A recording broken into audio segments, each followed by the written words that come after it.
வணக்க மக்களே, சற்று முன் வெளியான செய்தி ஒன்று வெளியாகிறது. ஸ்டாலினை சந்தித்தது ஏன்? விஜய் குறித்து கேள்வி. பிரேமலதா விஜயகாந்த் சொன்ன ஒரு முக்கிய பாயிண்ட்.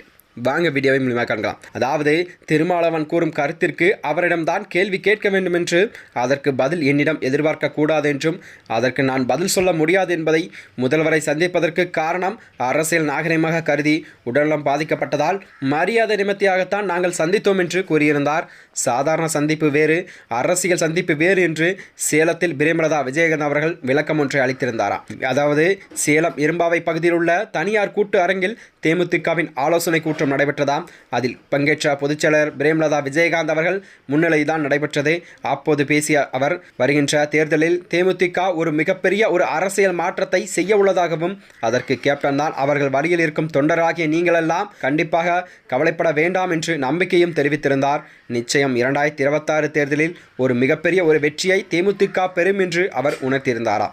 அது மட்டுமின்றி செய்திகளை சந்தித்து பேசிய அவர் பிரேமலதா விஜயகாந்த் கூறுகையில், அரசியலில் பெண் ஆளுமை ரோல் மாடலாக எடுத்துக்கொண்டது ஜெயலலிதாவைத்தான். மற்றவர்கள் வடமாநிலத்தவர்கள் நாம் வாழ்ந்த சமகாலத்தில் கூட ஜெயலலிதா ஆட்சியை கட்டுக்கோப்புடன் ஆளுமை மிக்க ஒரு முதலமைச்சராக ஆட்சி செய்தார். எனவே என் அரசியல் வாழ்க்கையில் ரோல் மாடல் அவர்தான் என்று கூறியிருந்தாராம். அது மட்டுமன்றி அவர் கூறியதாவது, கேப்டன் விஜயகாந்த் எம்ஜிஆரை மானசீக குருவாக சினிமாவிலும் அரசியலும் அறிவித்தார். அதுபோன்றுதான் விஜயும் விஜயகாந்தையும் மானசீக குருவாக அறிவிக்கட்டும். தமிழக வெற்றிக்கழக அரசியலில் வரலாற்றிலே முன்னுதாரணமாக மானசீக குருவாக விஜயகாந்தை அறிவிக்கட்டும். பின்னர் புகைப்படத்தை போடலாம் வேண்டாமா என்று கேட்கட்டும். அப்படி செய்தால் தாராளமாக ஒரு புகைப்படத்தை போட்டுக் கொள்ளலாம். தமிழக வெற்றி கழகமானது விஜயகாந்த் புகைப்படத்தை சமூக வலைதளங்களில் பயன்படுத்துவது நாங்கள் மட்டுமல்ல, தேமுதிகவின் கடைக்கோடி தொண்டர்கள் எல்லாம் கண்டிப்பாக ஏற்றுக்கொள்ள மாட்டார்கள். கூட்டணி வரும்போது கேப்டன் விஜயகாந்த் புகைப்படத்தை விஜய் பயன்படுத்தி கொள்ளட்டும். கட்சியாக விஜயகாந்த் புகைப்படத்தை பயன்படுத்த வேண்டும் என்றால் மானசீக குருவாக அறிவித்தால் மட்டுமே அதனை பயன்படுத்த வேண்டும் என்று அவர் கூறியிட்டாராம். எல்லா கட்சிகளுக்குமே தேமுதிக அவர்களது கூட்டணிக்கு வர வேண்டும் என்று விரும்புகிறார்கள். மாற்று கருத்து இல்லை. மக்கள் மனதில் கண்டிப்பாக விஜயகாந்த் அவர்கள் நிலைத்து நிற்கும் கட்சி தான் தேமுதிக கட்சி என்றும், இந்த நம்மிடம் வரை யாரிடமும் பேச்சுவார்த்தை நடத்தப்படவில்லை. முதல்வர் சந்திப்புக்கு காரணம் அரசியல் நாகரிகம் கருதி அல்ல, உடல்நலம் பாதிக்கப்பட்டால் மரியாதை நிமித்தியாக நாங்கள் சந்தித்தோம். சாதாரண சந்திப்பு வேறு, அரசியல் சந்திப்பு வேறு என்று கூறிவிட்டார்.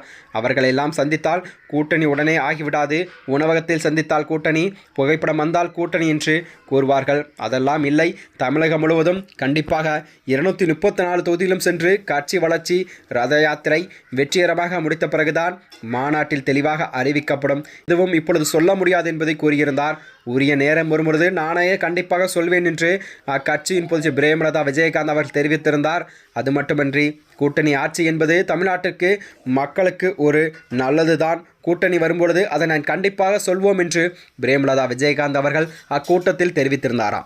மேலும் இதுபோன்ற வீடியோக்களை தெரிந்து கொள்ள நமது சேனலை மறக்காமல் சப்ஸ்கிரைப் செய்து கொள்ளவும். நன்றி, வணக்கம்.